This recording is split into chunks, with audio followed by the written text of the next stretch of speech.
এখানে ব্যবসা করা খুব কঠিন, কিন্তু আর ব্যবসায়ীদের উপর বিশ্বাস আস্থাও অনেকটা নষ্ট হয়ে গেছে বিভিন্ন কারণে। কিছু সীমিত কিছু ব্যবসায়ীর দুর্নীতির কারণে, পৃষ্ঠপোষকতার রাজনীতির কারণে, অলিগার্কিক ব্যবসা বাণিজ্যের কারণে আমাদের সাধারণ ব্যবসায়ীরা ক্ষতিগ্রস্ত হয়েছে। এই জন্য আমরা চাই যে বাংলাদেশের ব্যবসার ক্ষেত্রে একটা লেভেল প্লেইং ফিল্ড যাতে সকলের জন্য সমান থাকে। ডেমোক্রেটাইজেশন অফ দ্য ইকোনমির কথা আমরা বলছি, যে শুধু রাজনীতিকে গণতান্ত্রিক করলে হবে না, অর্থনীতিকে গণতান্ত্রিক করতে হবে। কোকো ও শিয়া বাটারের ইউনিক কম্বিনেশনে তৈরি Natura expert care body lotion স্কিনের ড্যামেজ হিল করে, ত্বক রাখে সফট ও ময়েশ্চারাইজ। লুকিয়ে আর কতদিন, বাই বাই ড্যামেজ স্কিন। অর্থাৎ সকলের অংশগ্রহণের জন্য সুযোগ সৃষ্টি করতে হবে, লেভেল প্লেইং ফিল্ড থাকতে হবে, যাতে করে তারা দেশের বাইরে বিশ্ব অর্থনীতিতে অংশগ্রহণ করতে পারে।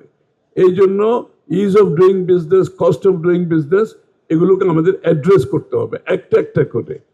যত বেশি ব্যুরোক্রেসি কমে আনা যায়, যত বেশি আপনার ব্যবসাকে সহজ করা যায়, ব্যবসার কস্ট কমানোর জন্য যা যা করার, আমি আপনাদেরকে অনুরোধ করছি, আপনাদের অ্যাসোসিয়েশন থেকে আপনারা প্রস্তুত হতে হবে। আপনাদের ক্যাপাসিটি বিল্ডিং দরকার, কিন্তু আমাদের সবচেয়ে বড় প্রবলেম হচ্ছে আমাদের ট্রেড বডিগুলোর ক্যাপাসিটি বিল্ডিং এক্সপেকটেশন হিসেবে আমরা পাই না। আপনারা যদি ক্যাপাসিটি বিল্ডিং করতে পারেন, যে আসলে যেমন আমি একটা উদাহরণ সবসময় দিই, যে গার্মেন্টসের ইউডি সার্টিফিকেটটা আগে দিত export promotion bureau, UD certificate. আমি যখন বাণিজ্য মন্ত্রী ছিলাম, আমাকে গার্মেন্টসের আমাদের লিডারশিপরা বলেছে যে খসরু ভাই, UD certificate is a headache, আমাদের ওখানে একটু পয়সা না দিলে ইউডি সার্টিফিকেট ডিলে করে, আমাদের হ্যারাস করে, আপনি একটু বিজিএমইকে একটু ফিক্স করেন, ঠিক করেন।